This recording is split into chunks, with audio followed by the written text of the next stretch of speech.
Good morning, praise the lord. ફરીને એકવાર ઈશ્વરનો આભાર માનતા આવો આજનું વચન જોઈએ. માટે તેણે તેઓના દિવસો વ્યર્થપણામાં અને તેઓના વર્ષોને ત્રાસમાં સમાપ્ત કર્યા. ગીતશાસ્ત્ર 78મું ગીત, તેની 33મી કલમ અને 1 થી 72 કલમ છે. જો શક્ય હોય તો આખું ગીત વાંચવા માટે પ્રયાસ કરશો. આજનો વિચાર: ખ્રિસ્તમાં અતિ પ્રિય વાલા મિત્રો, પ્રભુ ઈસુ ખ્રિસ્તના વિજયવંત નામમાં ફરીને એકવાર આપ સર્વને સવારની પ્રેમી સલામ. ગીતશાસ્ત્ર 78મું ગીત સમય કાઢીને આખું વાંચો. બહુ ગજબનું પ્રેરણા આપતું અને શિક્ષણ આપતું ગીત છે. પરમેશ્વર તેમના લોકોને ક્યાંથી ક્યાં લઈ આવે છે અને કેવા કેવા અદ્ભુત અને આશ્ચર્યજનક અજાયબ જેવા કાર્યો તેમના માટે કરે છે. પરંતુ એ આડી હઠેલી, લબાડ, હંમેશા કચકચ કરનારી ફિતુરી આ પ્રજા બધું ભૂલી પાપ કરતી જ ગઈ અને પરમેશ્વરના આશ્ચર્યકારક કામ પર વિશ્વાસ કર્યો નહીં. અને માટે પરમેશ્વરે તેઓના દિવસો વ્યર્થપણામાં અને તેઓના વર્ષોને ત્રાસમાં સમાપ્ત કર્યા. કારણ છે દુઃખનો, ત્રાસનો, કોપનો, રોષનો, નિશાસાનો, પીડાનો કારણ છે એના મૂળમાં માણસનો પાપ છુપાયેલું છે. હા, દેવ કોપ કરવે ધીમા અને કૃપા કરવામાં ઉતાવળા છે, પરંતુ આપણે કૃપા અધિક થાય એટલે પાપ કરીએ જ રાખીએ છીએ. એ ધનાધન બસ પાપ કરીએ જ રાખીએ છીએ. અને માટે આ દુઃખ, પીડા, ત્રાસ, રોષ, કોપ, નિશાસા વગેરેનો આપણે ભોગ બનીએ છીએ.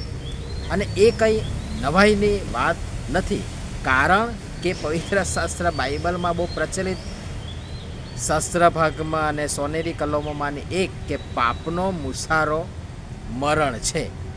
તો પાપમાં જ નાશ પામવું છે કે બચવું છે એ આપણે નક્કી કરીએ. કારણ કે હું વારંવાર એક વાક્ય બોલું છું કે આપણી આગળ ઈશ્વરે બધું ખુલ્લું પ્રગટ, કશું અદૃશ્ય નથી, બધું જ ખુલ્લું કરીને મૂક્યું છે.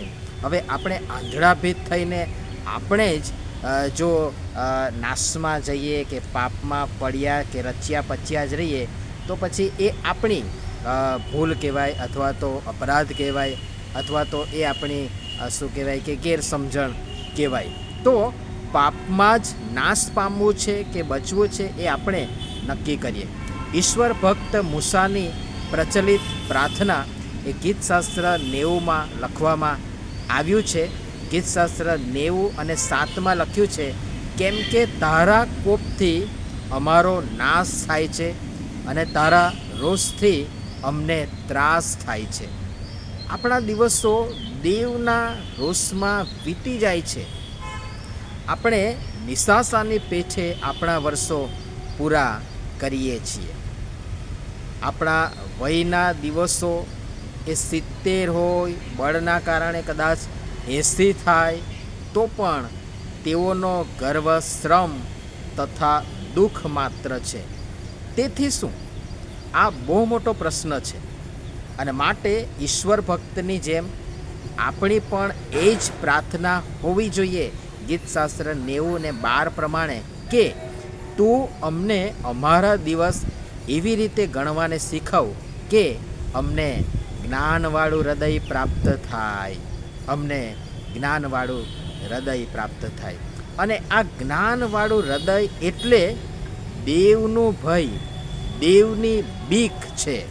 કારણ કે નીતિવચનોના પુસ્તક 1 અધ્યાયને 7મી કલમમાં લખ્યું છે, યહોવાનું ભય એ વિદ્યાનો આરંભ છે. એની સાથે સાથે અયુબ 28 ને 28માં પણ લખ્યું છે કે પ્રભુનો ભય તે જ જ્ઞાન છે અને દુષ્ટતાથી દૂર રહેવું એ જ બુદ્ધિ છે.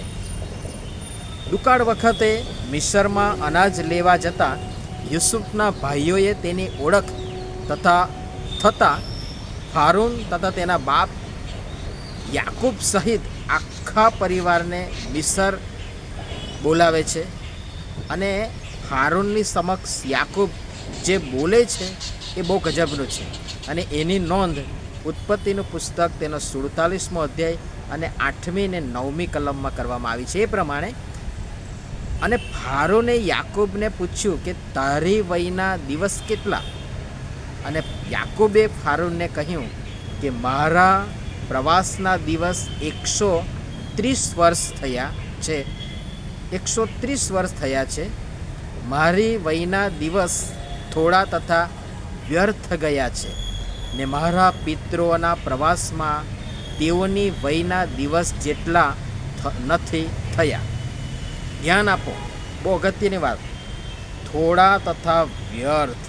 130 વર્ષ થયા છતાં પણ શું કહે છે પ્રભુના સેવક યાકૂબ કે થોડા તથા વ્યર્થ ગયા છે અને મારા પિતૃઓના પ્રવાસમાં તેમની વયના દિવસ જેટલા નથી થયા. આપણા માટે શું આપણે પણ બસ આમ જ જીવવાનું છે?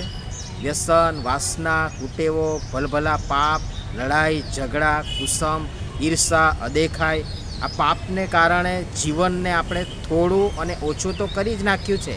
હમણાં તમે જોજો, જીવન 25થી 30માં આટોપાઈ રહ્યું છે. હમણાં જ એક પ્રસંગમાં એક વડીલ સાથે વાત કરતા હતા અને તેમણે કહ્યું કે આ 30 કે 40માં આપણા જુવાનો સંકેલાઈ રહ્યા છે અને હવે તો એમાંથી પણ ઘટાડો થયો છે. 25થી 30માં આપણા જુવાનો, આપણા ભાઈ બહેનો સંકેલાઈ રહ્યા છે, સમેટાઈ રહ્યા છે. જીવન આટોપાઈ રહ્યું છે, વ્યર્થ પણ જઈ રહ્યું છે.